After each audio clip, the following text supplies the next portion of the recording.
Hello, everybody. This is Mrs. Beckman. Emmett, you want to say hi? Hi. And that's my son, Emmett. We're at home right now. I didn't hear him. You can't hear anybody? No, they're not going to talk to you. That's Kiki. All right, so I'm at home again, obviously. Right now we are waiting on test results from the lady that runs our daycare to see if she has tested positive or not. So our kids can't go to daycare again. So you guys get another wonderful lesson today. And today's lesson is on scatter plots and lines of best fit. Okay, so yesterday in class, if you remember, we did our typing tests and we collected a bunch of data and learned how to make a scatter plot.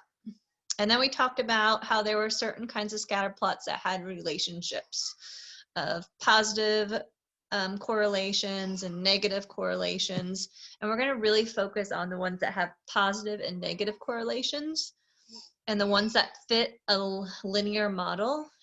And we're going to kind of learn how to create a line that matches that data and how we can use that line to help us start predicting things in the future or to fill in missing gaps in the data. All right, so first off, we are going to write down this vocabulary word, line of best fit. So first off, it has to be a straight line. Sorry for the clicking of my pen. I know that drove you guys crazy last time. So first off, it has to be a straight line. Okay, second part, it has to go through as many points as possible. So that's the second important part. And the third part that is important is we want approximately the same number of points above the line as there are below. Now this doesn't have to be exact. It says approximately. Some people try too hard to make it exact. But as long as it is close, we are happy. And then below you can see two good lines of best fit that match the data. Notice it goes through the points. It matches a positive sloping line and it matches a negative sloping line. It has about the same amount of points above as below, and it should kind of follow the patterns. So if I would predict a point kind of over here in the future, I could use that line to kind of say, oh, I bet there are some points over here. And that's where our data is going, and that's kind of where our line shows that our data should be in the future. All right, so here is our first example on SUV sales. Okay, so we're going to start off with some basics before we get to the new stuff. So when it says define the variables, it wants you to tell us what are the two variables. Well, when we're dealing with a graph, we're dealing with an x-axis and a y-axis. So you just kind of have to know how to read your graph here. So define the x-axis. Well, the x-axis here it says are the year of the vehicle. Or I guess the year that we are currently in, not of the vehicle. And in that year, y is the number sold. Now don't just put number sold, number of what sold. We have number of SUVs sold.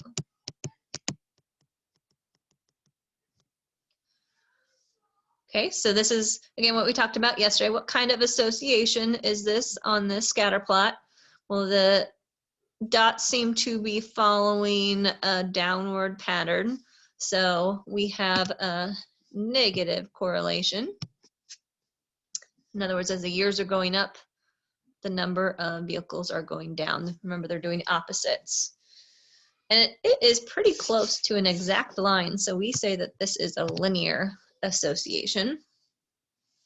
And if we're talking negative correlation, and if we're talking about if this is a weak correlation or a strong correlation, this would be a really strong correlation because it is almost exactly a straight line.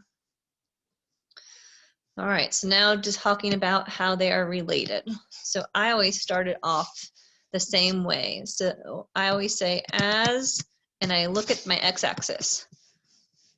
So as the years increase,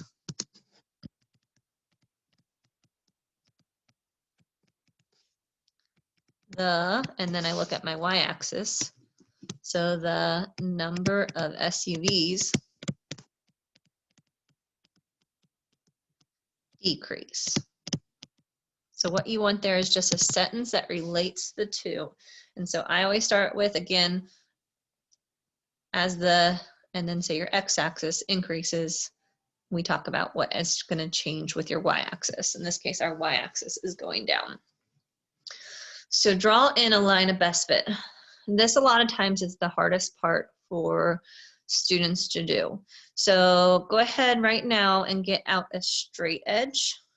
The best straight edge that you guys will probably have on hand is going to be your ID.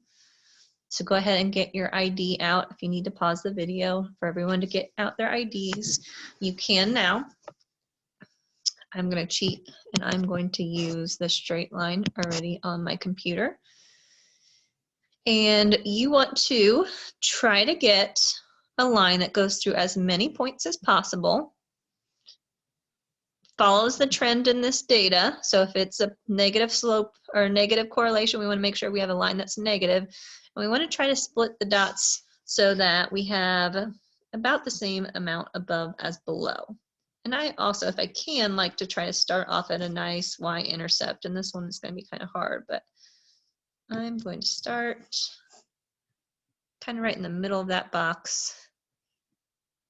And I just want to make it go through as many points as possible. So that would be a really good line of best fit there.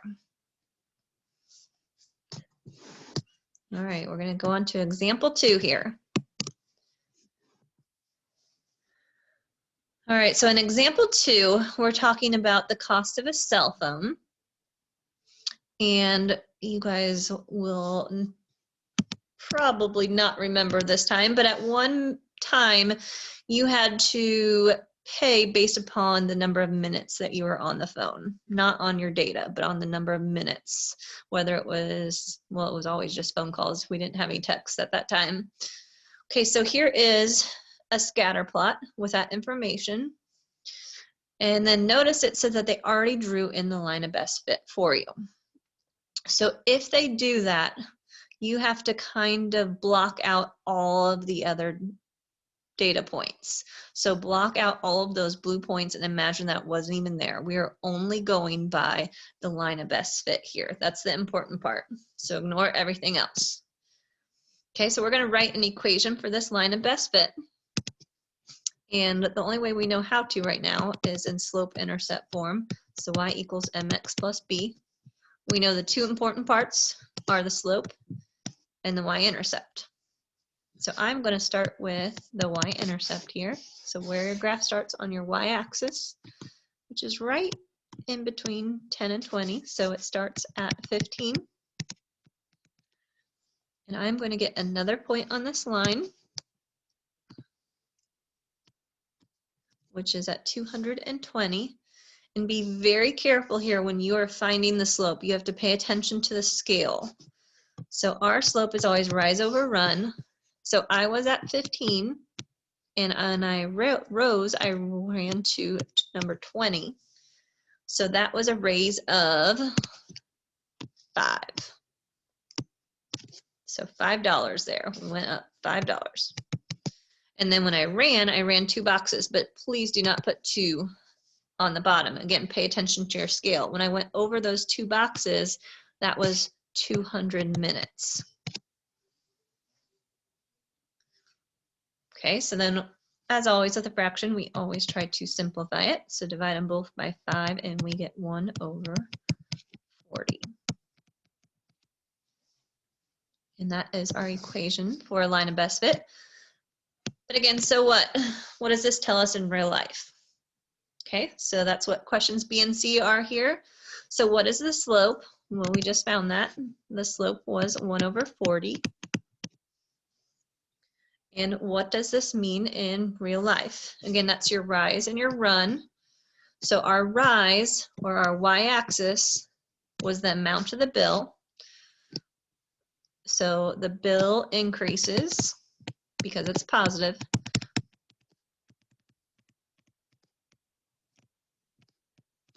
$1, since that's the amount of the bill. per, remember we read a fraction bar as per, so per 40 minutes on the phone. And that was our run, number of minutes. All right, and then C, what is the y-intercept? So where does our graph start at? It starts at 15. And what does this represent? We kind of have to ask yourself, why would you pay $15 right at the beginning when it comes to cell phones? Think about what that actually means. And a lot of you guys kind of have this already on your cell phones. That is probably the price of your plan. So this person's plan was $15 a month, and then they had to pay per minute after that. So $15 is the base plan, where your plan starts at. All right, we're going to pause here for a commercial break.